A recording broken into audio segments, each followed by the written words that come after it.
கர்த்தருக்கு ஸ்தோத்திரம். இந்த நாள் தேன் துளி நிகழ்ச்சியிலே உங்கள் யாவரையும் சந்திப்பதில் அதிக மகிழ்ச்சி அடைகிறேன்.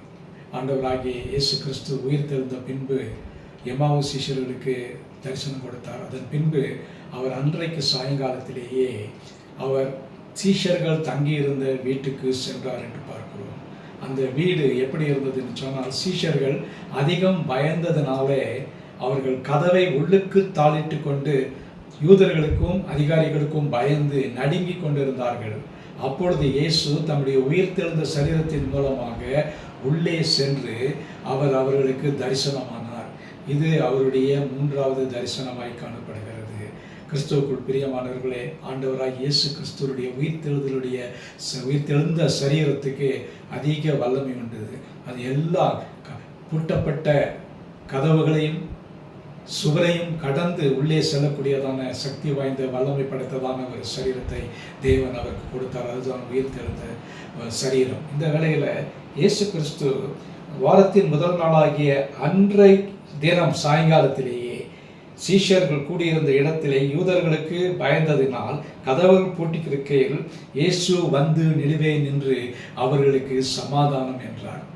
அவர்கள் சமாதானம் இல்லாமல் சோர்ந்து போனவர்களாக பயத்தினால் நடுங்கிக் கொண்டு, யூதர்கள் அவர்களுக்கு என்ன செய்வார்களோ, இயேசுவை அவர்கள் கொலை செய்தது போல தங்களையும் கொலை செய்வார்கள் என்ற பயத்தோடும் அச்சத்தோடும் நடுக்கத்தோடும் அவர்கள் வாழ்ந்து கொண்டிருந்தாங்க. அப்படிப்பட்ட நிலையில் அவர்கள் இருக்கின்ற வேளையில் அவர்களுக்கு உள்ளே வந்து இயேசு தம்மை உயிரோடு இருக்கிறவராக காண்பித்து, என்னுடைய காயங்களை பாருங்கள், கையில் உள்ள காயங்களை பாருங்கள் என்று காட்டி அவர்களுக்கு சமாதானம் என்று சொன்னார். இன்றைக்கு மிக முக்கியமான ஒரு வார்த்தை என்னவென்று சொன்னால் சமாதானம், ஷாலோம். அந்த சமாதானத்தை அவர் கொடுக்க வல்லவராய் இருக்கிறார்.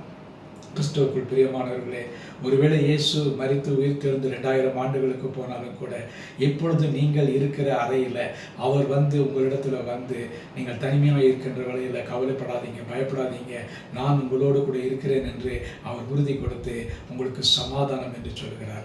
இது எவ்வளோ பெரிய வார்த்தை பாருங்கள். அந்த நேரத்தில் அடுத்த வசனத்தில் பார்க்கின்ற வேளையில் அவர் எப்படி சொல்லி தம்முடைய கைகளையும் விலாவையும் அவர்கள் காண்பித்தார். சீஷர்கள் அதை கண்டு மிகவும் சந்தோஷப்பட்டார்கள் என்று பார்க்கிறோம்.